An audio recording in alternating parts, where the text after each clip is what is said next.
Welcome to today's special edition. Today's guest is Dr. John Cook, President of Springfield Technical Community College. Welcome, Dr. Cook. Hi, Raquel. Good to be here. Good to be here with you as well. Now, you are the 6th president of STCC, and STCC is celebrating also its 50th anniversary. It is, and I have all of 6 months under my belt at this point. Only 6 months. I'll tell you something. When I first met you, I was so surprised because I was expecting an older person, gray hair, and here you come, a young person. So, it's I good. get that from time to time, and then I point to the wooden skis in my office and say, I'm older than I look. But I'm having a lot of fun with it. Yes, people have been tremendous in my first 6 months here. It's been wonderful. Good, good. Now, tell us what makes STCC unique. What does it have to offer that makes it attractive to students or potential students? As we know, it is a few different things that draw, I think, any student to a community college. One, it's that local choice. It's right there. A lot of times our students are working or they have families, other obligations, so it's super convenient that way. But also affordable. I think that's really the calling card still of community colleges. We're that first on board and we're that most affordable option. And I marvel at how so many people in Springfield and greater Springfield know somebody who went to the college, they themselves went to the college, have a relative. It's been amazing for me to really get a sense of that. How many students do you have nowadays at the school? Give or take, if we're just looking at credit students, and of course any president will want to sort of mix and match that a little bit, but we have about 6,000 students, full and part-time, day, evening, a little bit of weekends that come to the campus right now. Mm-hmm. Yeah. Now you have so many careers that you can offer. Can you name some that are very popular? Where a lot of students want to go? Yes, I think, again, we're known and we like to tout being the only technical community college in the Commonwealth. But I think we're known for a lot of our engineering technology, manufacturing programs. They certainly are a big draw. But also more and more with the changes in healthcare, we're finding people are knowing us for all those allied health programs as much as any. I was going through, I'm amazed. We have from nursing certainly, but medical assistant, health information technology, even sonography and radiography. And you can see I've been trying to do my homework in these first few months. But we really have, in some ways, so many programs that we can offer. And they're in high demand fields a lot of times. A lot of our times our students are going right from these. They even have jobs before they graduate. We're trying to hang on to them to see through that degree. That's how often in demand they are. Ah.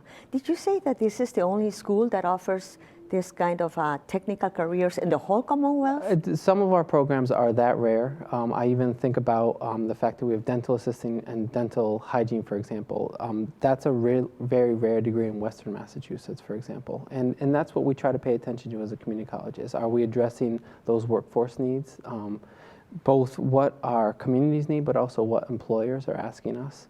So we do try to pay attention to that, and I find it's just a vast array. I mean, 90 programs when you look at our associate degree and our one-year certificate. So there's a lot to choose from. That's a lot, 90 programs. Yep. Now I am a little interested in the nursing career because that's very, very popular, very much in demand, and I believe that you offer like an associate's degree, but they can transfer that to another school? We do. We actually have a wonderful announcement we made this past fall with Westfield State, where we do what's called the 3+1, where the student can do 3 years with us, then do 1 year with Westfield and earn a bachelor's of science in nursing. And that's part of the evolution too, where we as a community college are almost the fulcrum. We're trying to do well with our high school partners, our technical high schools, and also sort of be that bridge onto 4-year programs and colleges and universities, and nursing is an excellent example of that. Very good. Do you have something also in the works with Elms College? I heard something about that. We do, and that's what's amazing, again, about Greater Springfield. There's any number of colleges, of course, right in this area. Elms, AIC, Springfield College. We have what are called articulation agreements, so partnerships with all of those where our students can go right from one to the other with those credits, with their degree in hand. A lot of times, even the financial aid package, what the scholarships are going to look like are already predetermined. Elms is that way. We have our liberal arts with a focus on social work that goes directly to Elms. So yes, we Oftentimes I like to say it works best when it's faculty to faculty. Administrators, we try to facilitate, but it's wonderful when the faculty in some ways are the ones who know each other best. That's good. That's fairly new now, right? This relationship with these other schools? Well, truth be told, I think we inherited a good deal of this work previous. These things don't just happen overnight. It takes a lot of hard work and relationship building. But I think we've had them in place for a number of years now. Oh, that's good. Now, a large percentage of your students are of Hispanic descent, and that in turn gave you some kind of nomination for the school. How is that? It did, yes. I appreciate the question. We are now federally designated as a Hispanic serving institution. You have to apply for it, but also you have to meet the threshold that at least 25% of your students identify as Hispanic or Latino, and we're upwards of 28, 29%, in addition to 17, 18% African American. So we are a tremendously diverse institution. By having that federal designation, we are able to apply for other grants, and we actually got a large grant from the U.S. Department of Education called the HSI STEM grant, Hispanic Serving Institution STEM grant.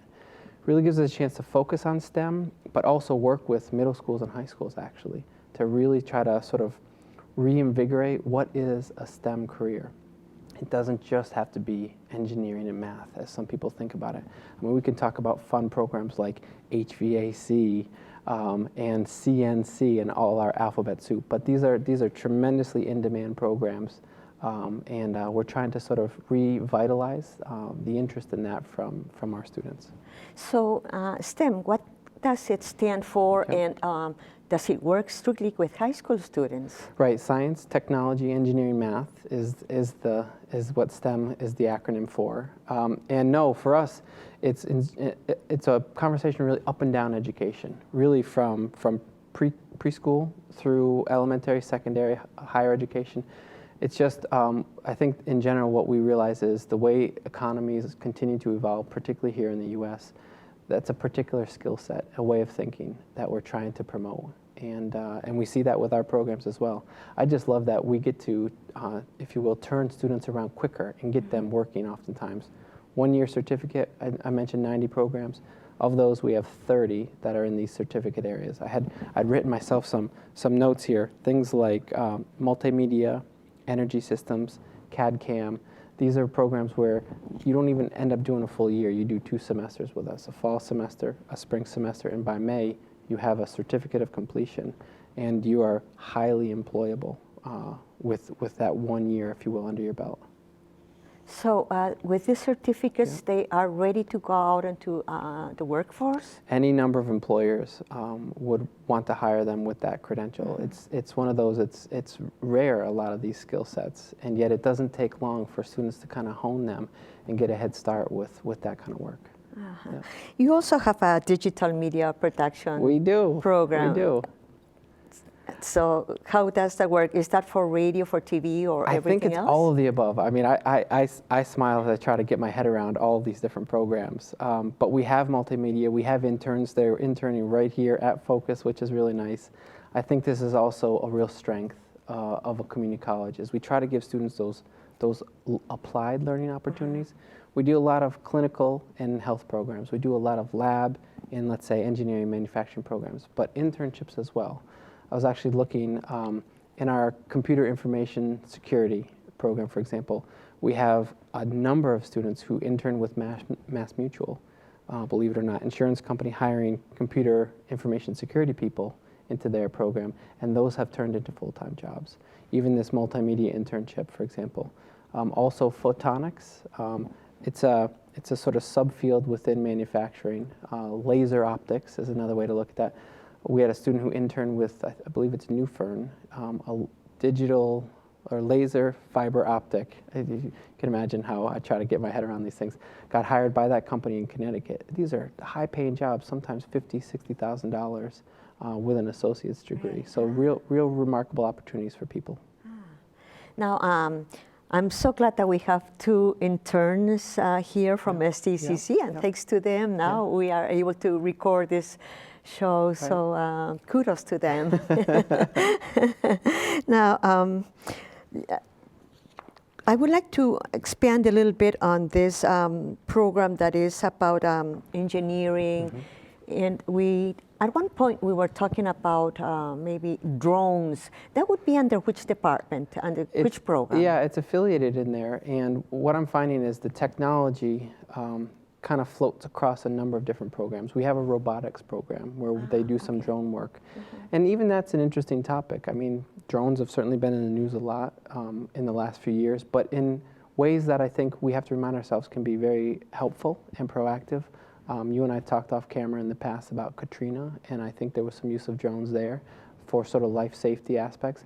I'm even amazed. I saw commercials for some of our tech companies that are doing deliveries now, right that way, where you point, click, order something, and a drone might just deliver it at your front door. It's remarkable how technology is pushing us right along.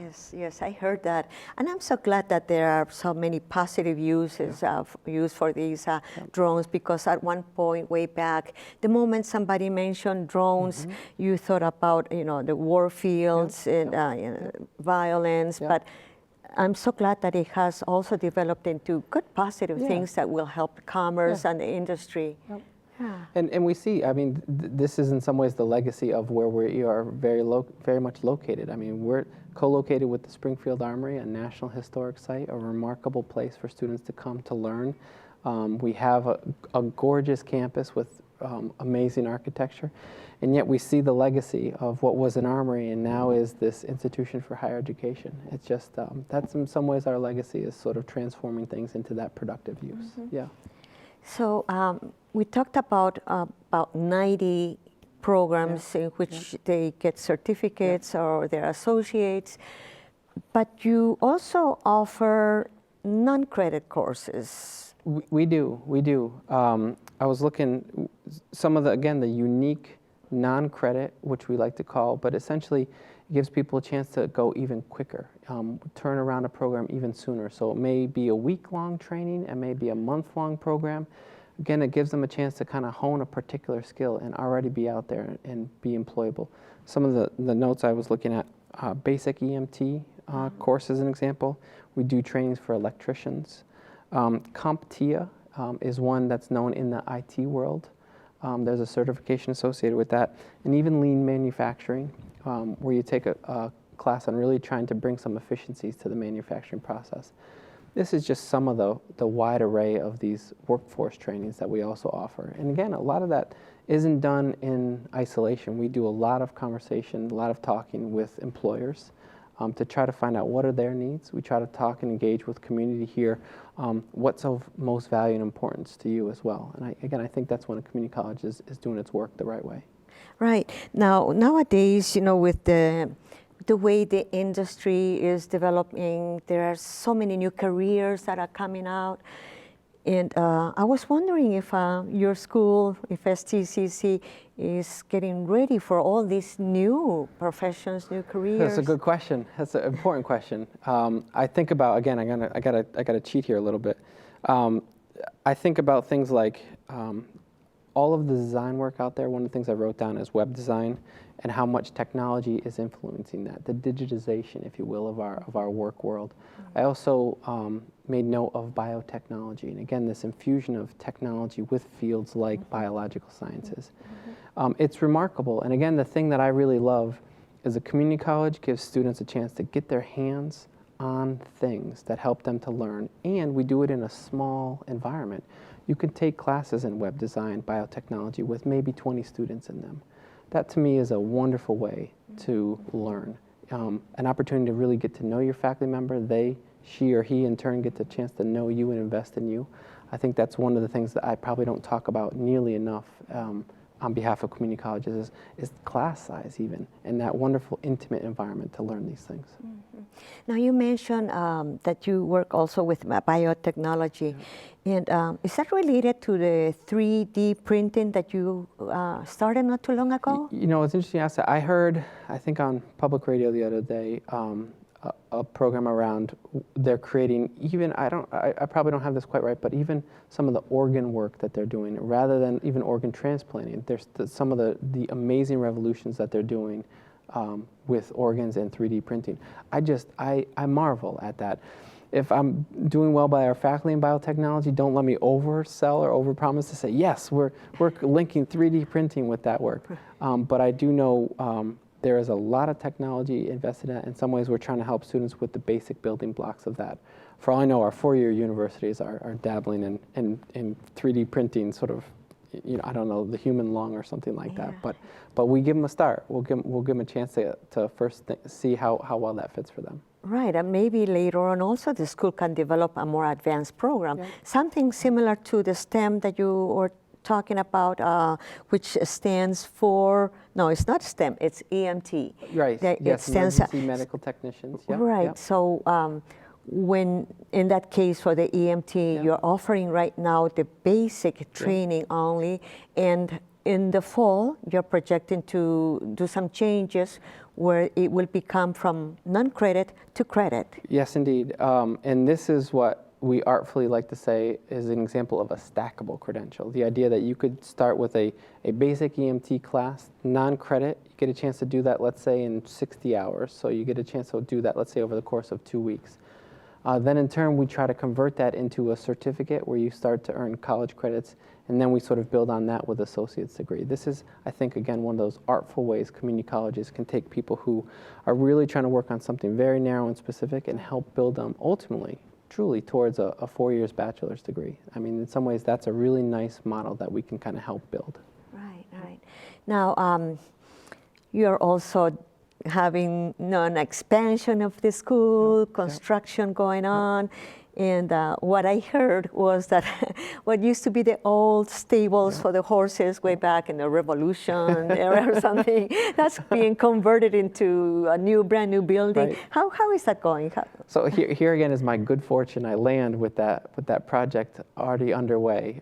It is called Building 19, and going forward, it'll be known as the Rubenzahl Student Learning Commons. So my predecessor, Dr. Ira Rubenzahl, the building has been named after. But for people who've been on campus, especially if they're a new student, they know you have to get around to a bunch of different offices to kind of get yourself in place. So you go to admissions, you go to financial aid, then maybe you pay a bill, get your student ID.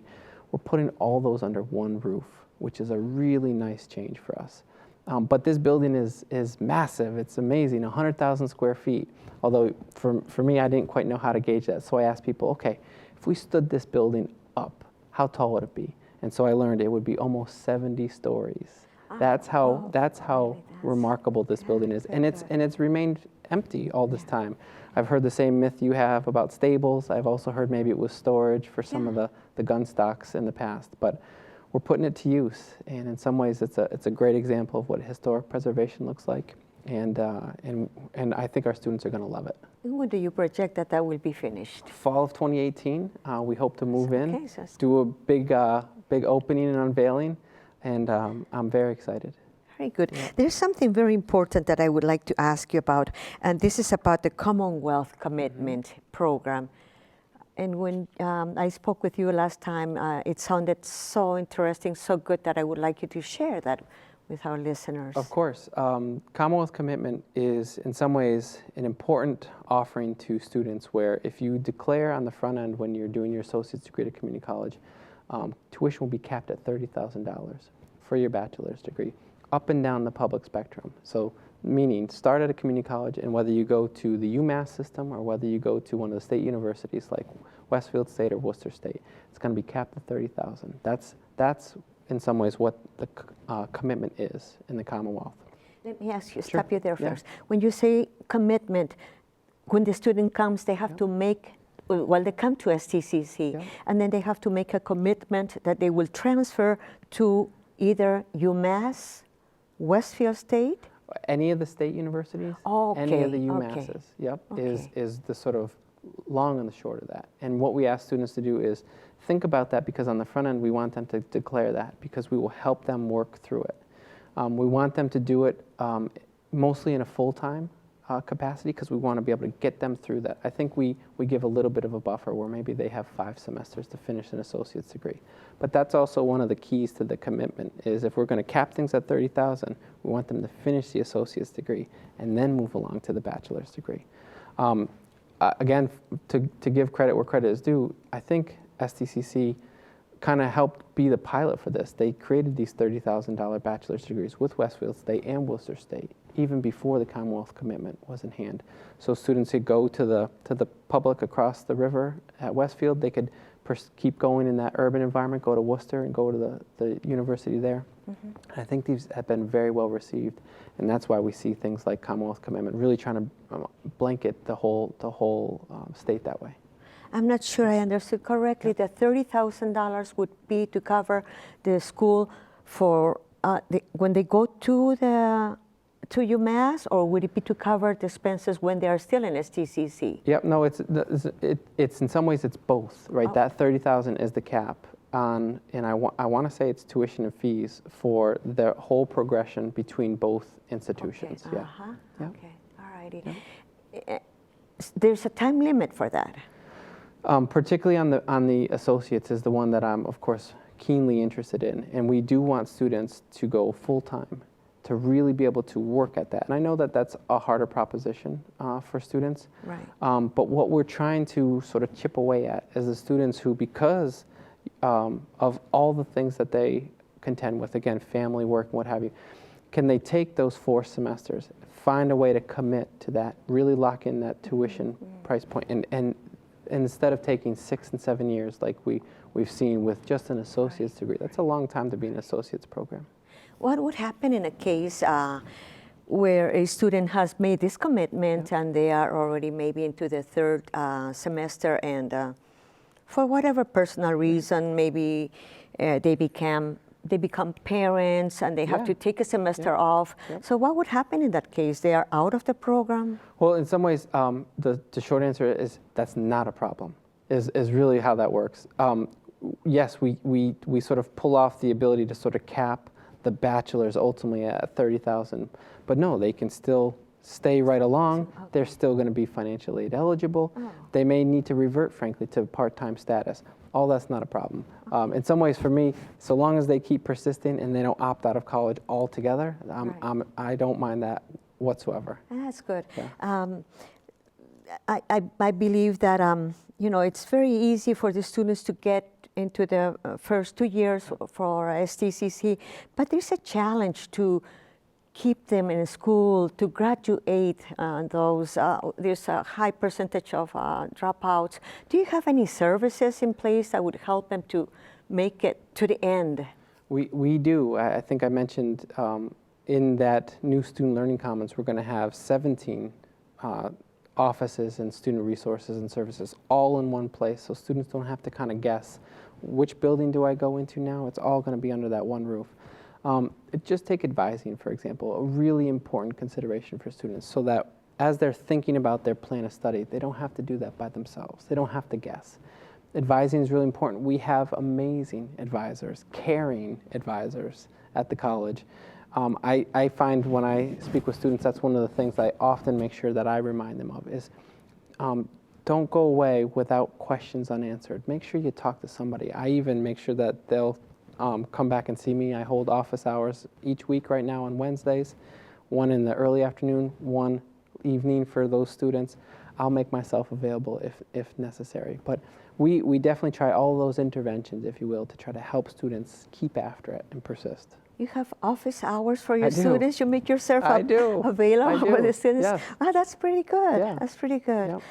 Yep. And you're such a young president for the school.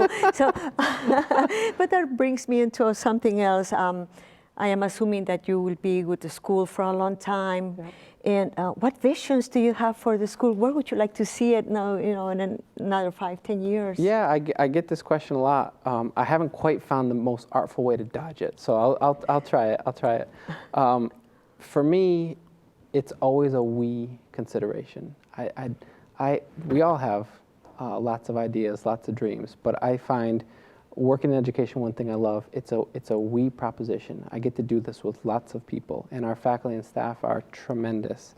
And yeah, what I would say is we've got 2 great middle names that help in some ways chart our path forward. When technical and community are your middle names, I know that's what I try to help us stay focused on. So the technical piece, we've had me rattle off some of the programs up and down that spectrum, from engineering, manufacturing to allied health and everything in between. I mean, multimedia, fine arts, we are amazingly comprehensive with our programs. So long as we keep paying attention, if you will, to what's the career proposition, what are the employers saying, what does our community say, that's really important to the technical piece.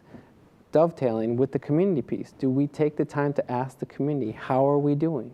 As opposed to us saying, we think we're doing pretty well. Right. I'm one of those people that really wants to ask the question and listen. I really want to know back from people, how is stick, as our students like to call us, right? Right. How are we doing? Are we being responsive? Are we viewed as a really important place for this community? That matters a good deal to me. So what's my vision? What's our vision? It's still attending, if you will, to our technical and community missions. Mm-hmm. And last but not least, the problem with parking. Any possibility that will I tell you, improve? Raquel, if I figure that out, I might get a parking garage named after me. I don't know. I might have a chance to get something, but it's a particular predicament. As I've learned, we have the benefit of being in this unique historical setting, and yet it wasn't set up for the automobile age. And who knows, with self-driving car technology, maybe in 20 years we won't need any kind of parking lots. I don't know. That's true. But it's a challenge for sure. Yeah. Well, thank you very much for sharing with us all this information. It's been awesome. Thank you. Thank you, Raquel. It's been my pleasure.